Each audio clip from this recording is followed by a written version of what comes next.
नमस्कार साथियों, मैं कुंदन झा आप सभी का स्वागत करता हूं वीणा पाणी संस्कृत क्लासेज में।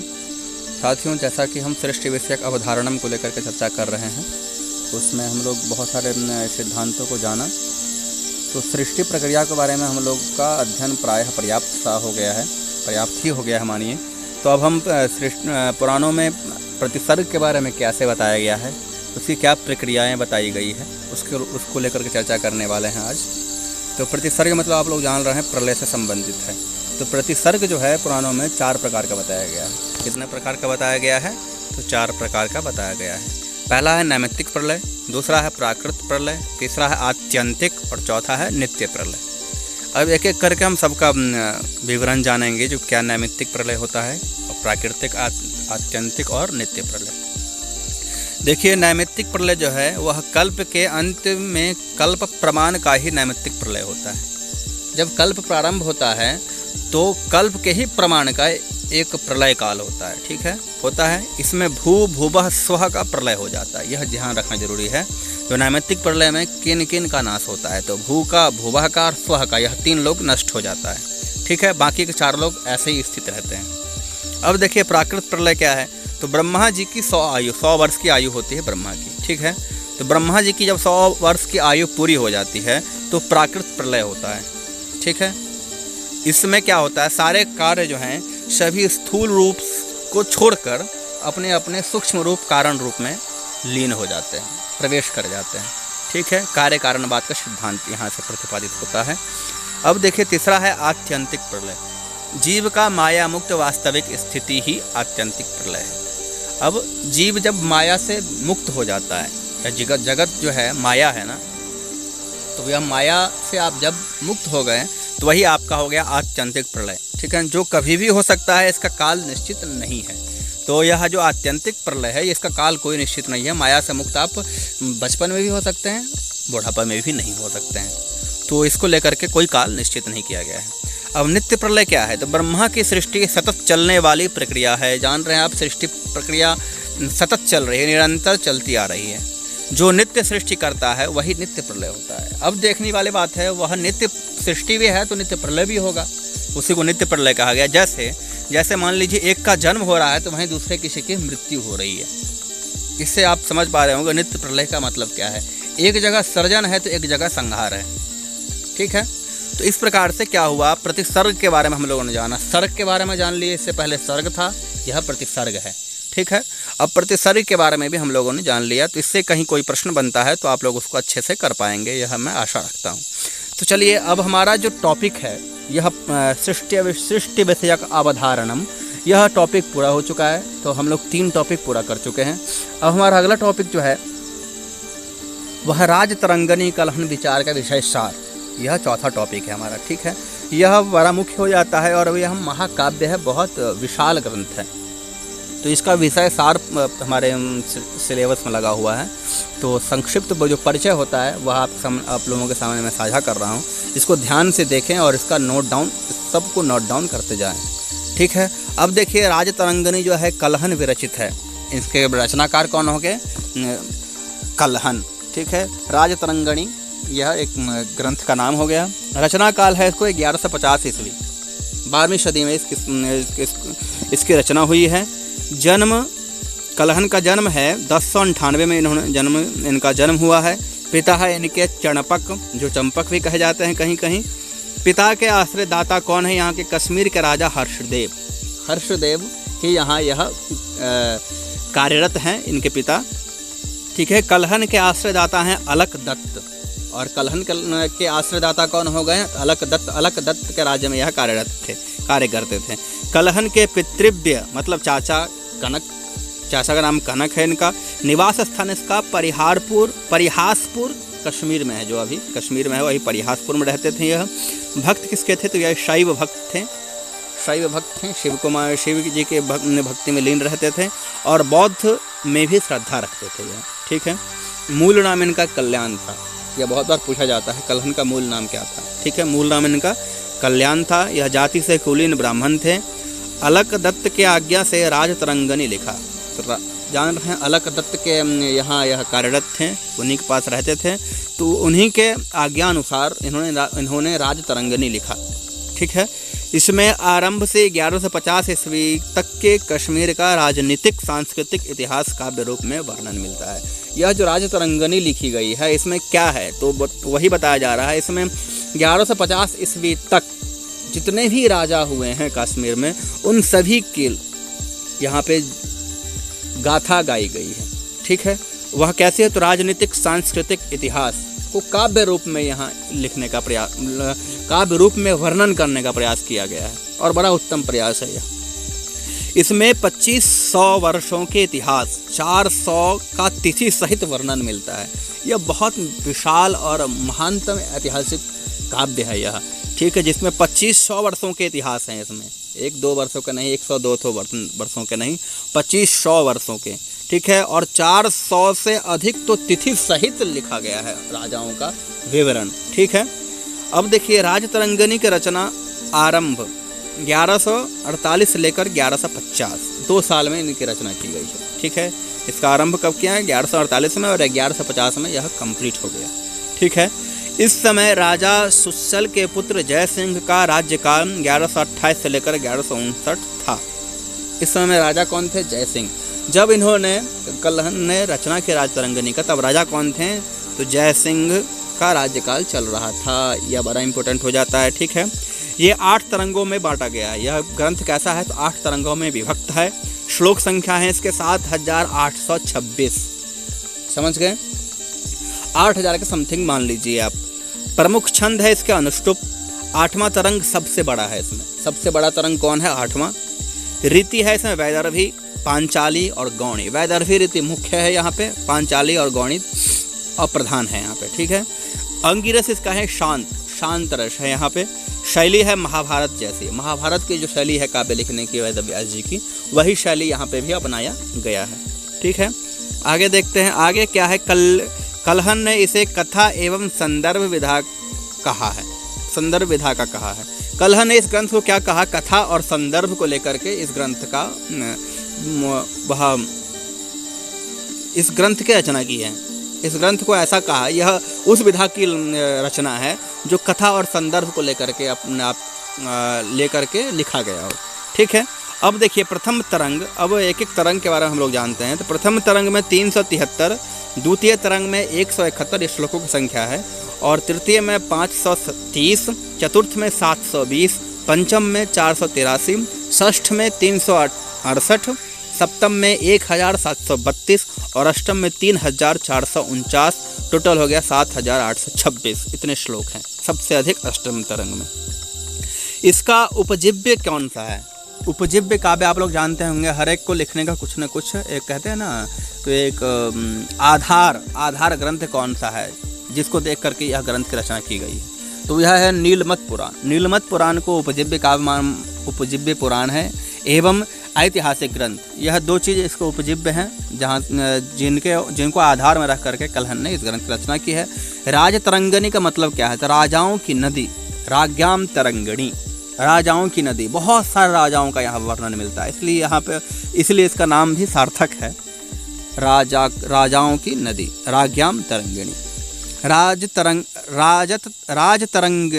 राजतरंगिणी, राज्ञाम तरंगिणी षष्ठी तत्पुरुष समास है यहाँ। ठीक है, अब देखिए मंगलाचरण में 2 श्लोक में है इनका मंगलाचरण, जिसमें सूर्य को नमस्कार किया गया है। प्रथम श्लोक इसका नमस्कारात्मक है और द्वितीय जो है आशीर्वादात्मक है। ठीक है, दोनों अनुष्टुप छंद में है और रूपक अलंकार में है। यह ध्यान देने वाली बात है। अब एक एक तरंग को लेकर के कुछ विशेष जो मुख्य बातें हैं उसको हम लोग उसको यहाँ से जानेंगे। प्रथम तरंग में क्या है तो देखिए, गोनंद प्रथम से लेकर के युधिष्ठिर तक 75 राजाओं का वर्णन मिलता है यहाँ। ठीक है, प्रथम तरंग में इन राजाओं ने 1014 वर्ष 9 दिन तक कश्मीर पर राज किया है।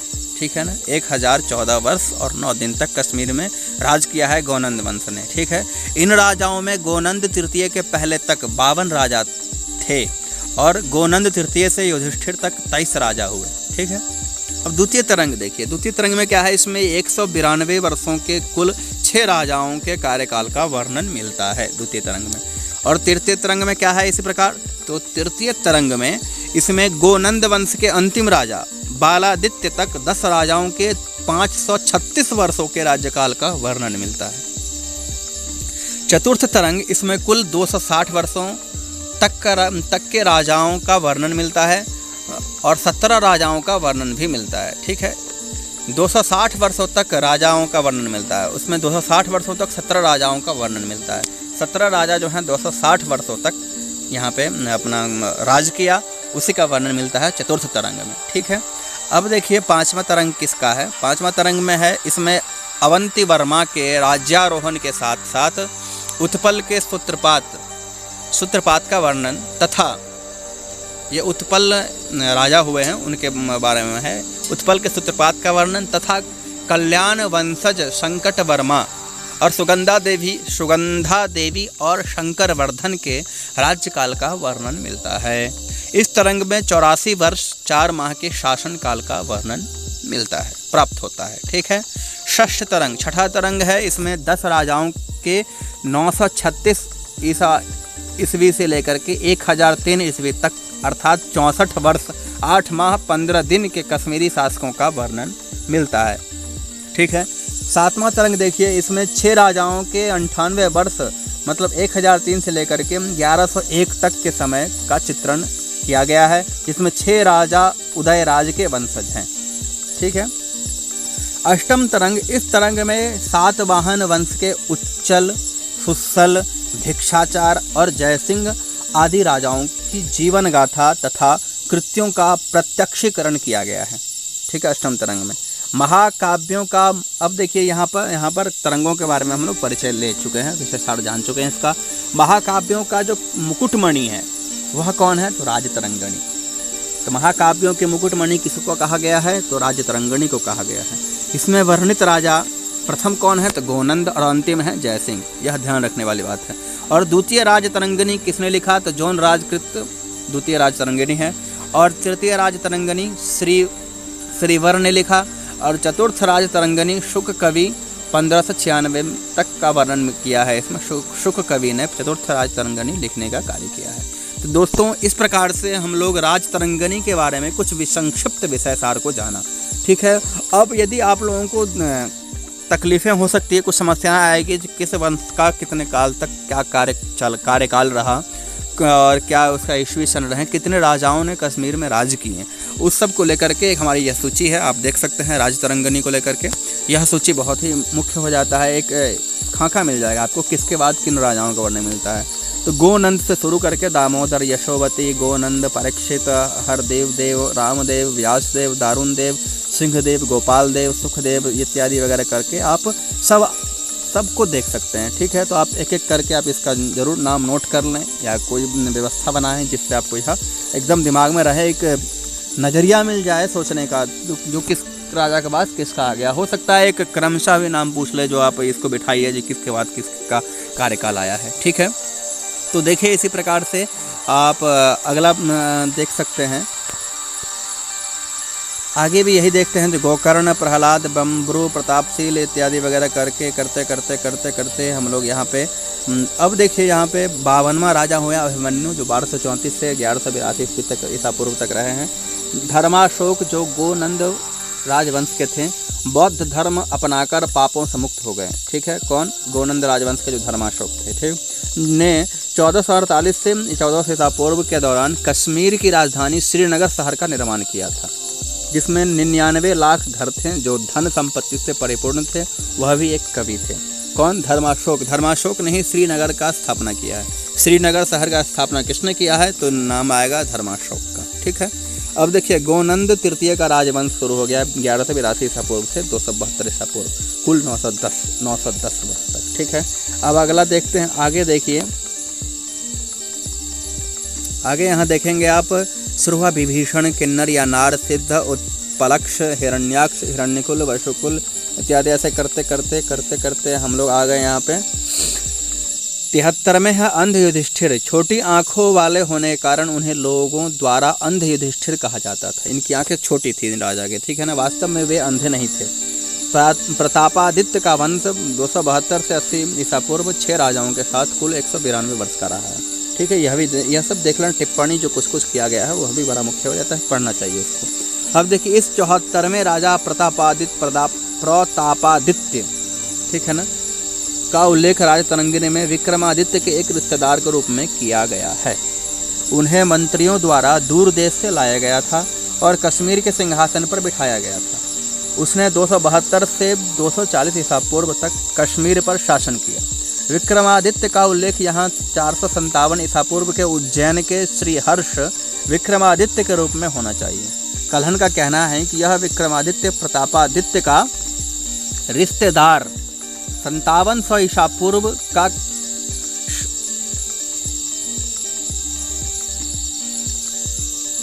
का शकारी विक्रमादित्य नहीं था। ठीक है, रिश्तेदार ईसा पूर्व का था यह शकारी विक्रमादित्य नहीं था, यह कोई और था। ठीक है, अब देखिए मेघवाहन का राज्यकाल हुआ है। इसके बाद फिर आ जाते हैं करकोट राजवंश। कुल 17 राजाओं ने 600 वर्षों तक शासन किया, उनके बारे में यहाँ मिल जाता है आपको। इसको आप पॉज करके आराम से सबका नाम देख सकते हैं।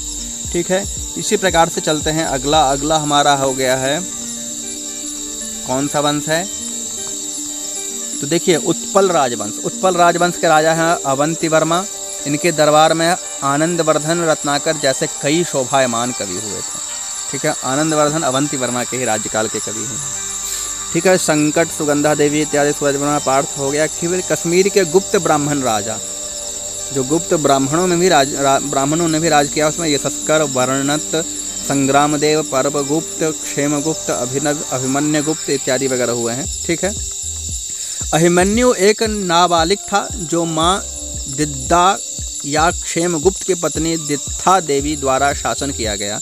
दित्था लल्याशाही के वंशज काबुल के भीमशाही की समकालीन थी और भीमशाही की पोती थी। ठीक है, यह ध्यान रखना है ये सब बात। अब देखिए सभी बेटे यह ध्यान रखिए, भीमगुप्त दिद्दा का चौथा पुत्र है। ठीक है, भीमगुप्त दिद्दा का चौथा पुत्र है। सभी बेटे नाबालिग थे तो माँ दिद्दा द्वारा शासन किया गया। तो ये हम पहले भी यहाँ भी देखे हैं। अब देखिए 126 में है दिद्दा या दित्था ने स्वयं 979 से 1012 ईस्वी तक शासन किया। दिद्दा लाहौर के सिंहराज की पुत्री और क्षेमगुप्त की पत्नी थी। यह लाहौर परिवार आंध्र सातवाहन वंश का है। यह सिंहराज काबुल के भीमशाही के दामाद हैं, जो थोमार राजवंश के थे, जो 4 अग्निवंशियों में से एक थे। इन 10 ब्राह्मण राजाओं ने 76 वर्षों तक शासन किया था। ठीक है, अब देखिए कश्मीर के लोहार वंश के शासक हुए हैं। 6 राजाओं ने 96 वर्षों तक शासन किया। यह लोहार वंश है, लाहौर नहीं है, माफी। यह कश्मीर के लोहार वंश के शासक हुए हैं। ठीक है, 6 राजाओं ने 98 वर्षों तक शासन किया। 127 में आ जाते हैं आपको संग्राम राज, जो 1012 से 1027 ईस्वी तक। यह दिद्दा का भाई था, काबुल के त्रिलोचन पाल के समकालीन थे। ठीक है, आप देख सकते हैं यह है हरिराज, जो केवल 22 दिनों तक शासन किया था। फिर है अनंत देव हुआ, फिर कलश या रणादित्य, फिर उत्कर्ष, हर्ष, फिर कश्मीर के अग्निवंश या ब्रह्म क्षेत्र राजा उच्चल, शंखराज, सुस्सल और अंतिम राजा जयसिंह हुए, जो कलहन के राजतरंगिणी में जयसिंह तक का इतिहास दिया गया है। यह अंतिम राजा है। 1127 से 1154 ईस्वी तक का इनका कार्यकाल रहा है। इसी का वर्णन यहाँ पे मिलता है। इस प्रकार से राजतरंगिणी का हम लोगों ने विशेषार जाना। यह काफ़ी दोस्तों मुख्य हो जाता है। यह एक अपने में एक टॉपिक है, तो यह काफ़ी वेट भी रखता है, तो आप इसको नज़रअंदाज ना करें। और एग्ज़ाम में तो एक प्रश्न बहुत मूल्यवान होता है, आप लोग जानते ही होंगे। तो आशा करते हैं आप लोगों को इससे अधिक अवश्य लाभ मिलेगा। इसको लेकर के यदि कहीं कोई संदेह है तो आप अवश्य कमेंट बॉक्स में अपना समस्या लिखें, उसका हम त्वरित समाधान करने का प्रयास करेंगे। तो चलिए, आज के लिए यह पर्याप्त है। आज्ञा चाहते हैं। जयतु भारतम, जयतु संस्कृतम। धन्यवादाः।